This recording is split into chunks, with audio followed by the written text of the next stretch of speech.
Jude said something interesting that may make you guys wonder. So when you're removing airbags, do you have to disconnect the battery? Well, according to Ford Asset, what do they say? Say shit. They said you should? You don't tell me anything. They didn't.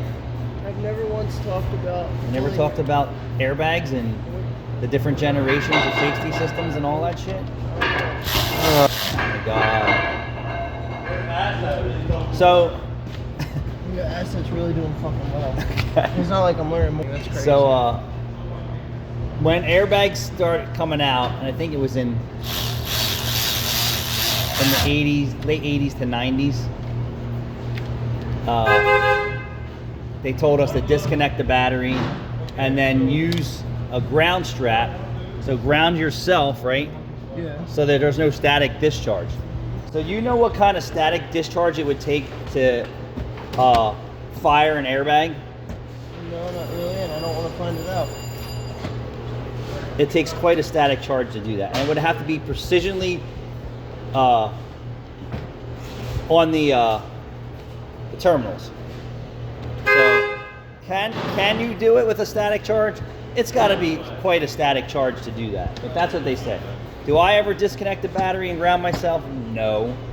So Jude was worried that by him plugging in the airbag without disconnecting the battery, that the airbag would blow in his face. Well, if you were connecting the wrong wires, positive and negative to that, it would blow up in your fucking face.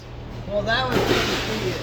But then you see why they have special connectors and colors that say caution warning kind of colors. Yeah. Yeah, so they know you're plugging them into the right spots. So the airbag system is completely disabled, right, until you're over 30 miles an hour. Did you know that? No, I did not actually. Yes. Huh. Interesting. That may be for first generation, second generation, because now that you have all these advanced airbags, so let me change my thought process. Originally, airbag systems weren't that smart. Now they are. So if you're at a red light and another car hits you, your curtains will go off your airbags because there's so much more circuitry. So I would say it depends on myself, depending on the system of the car and the age it of the car. depends on where you get hit. But this point about you worrying about this thing blowing up in your face without disconnecting the battery,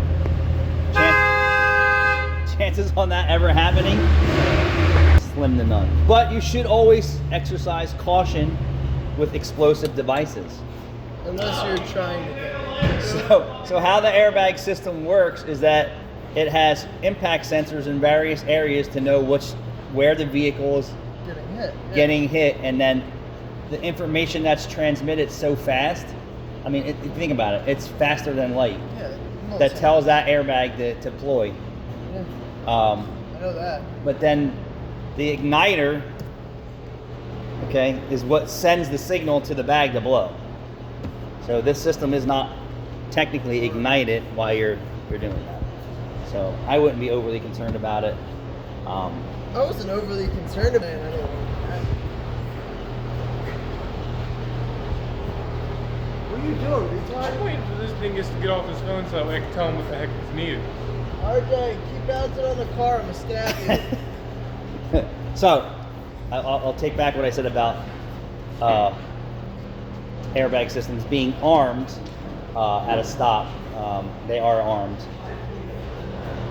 But the older systems, weren't active until over 30 miles an hour. And then the new generation ones, if you're at a traffic light and your car's just stopped and someone hits you, your safety restraint systems will deploy. Thanks for watching.